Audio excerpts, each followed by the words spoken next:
ఆ మహాదేవునిపై భక్తి సుధారసాన్ని ప్రవహింపజేసే పరమశివ ఛానల్కు స్వాగతం. ఓం శ్రీ మహాగణపతయే నమః. శ్రీ గురుభ్యో నమః. హరి ఓం. ఓం నమః శివాయ.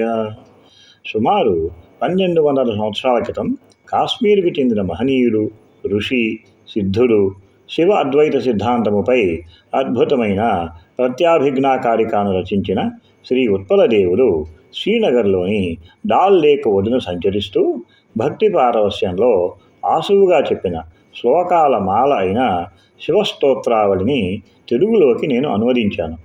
ఆ శివస్తోత్రావళి నుంచి నేటి శ్లోకం.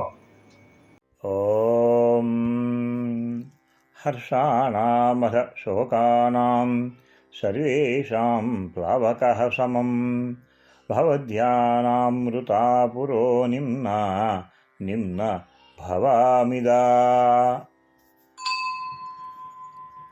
ఏ విధముగానైతే ఉధృతముగా ప్రవహించే నీరు 4 వైపులా వ్యాపించి ఉన్నతమైన మరియు పనికిరాని భూములకు ఏకరూపం ఇస్తుందో, అదేవిధంగా మీ ధ్యానరూప అమృత ప్రవాహం యొక్క వరద అన్ని సుఖాలను దుఃఖాలను తనలో ముంచి చిదానందమయ రసమును సమముగా ప్రవహింపచేస్తుంది. కేవ న స్యాద్దశాతేషాం సుఖ సంభార నిర్భరా ఏషామాత్మాధికేనేష న క్వాపి విరహస్త్వయా. హే ఈశ్వర, ఏ భక్తులకైతే తన ఆత్మకు పరమాత్మకు ఎడబాటు అన్నది తెలియదో వారికి ఏ విధమైన దశ మోక్షముతో సహా లభించదు. అనగా సర్వసుఖ ఆనంద సంభారాలు మోక్షముతో సహా అన్నీ లభిస్తాయి అని అర్థం. గజ్జామి బత నృత్యామి పూర్ణామమ మనోరథాః స్వామి మమైష ఘటితో యత్వ మత్యంతరోచనః.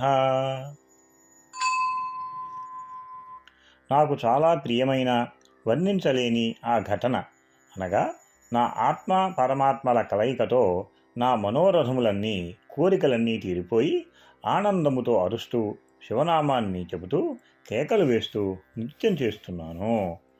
ఓం నమః శివాయ. తరువాతి శ్లోకం పోస్టు చేయగానే తెలియడానికి నోటిఫికేషన్ను సెట్ చేసుకోండి. ఆ మహాదేవుని కీర్తిస్తూ చెప్పబడిన స్తుతిని అందరికీ చేరేలా చేయాలని సంకల్పించిన మీ పరమశివ ఛానల్కు సబ్స్క్రైబ్ చేసి షేర్ చేయవలసిందిగా కోరుతూ, తన కరుణాకటాక్ష వీక్షణాలను అందరిపై ప్రసరింపజేయాలని ఆ పరమశివుని ప్రార్థిస్తూ భక్తజన విధేయుడు కావువరి శ్రీనివాస్.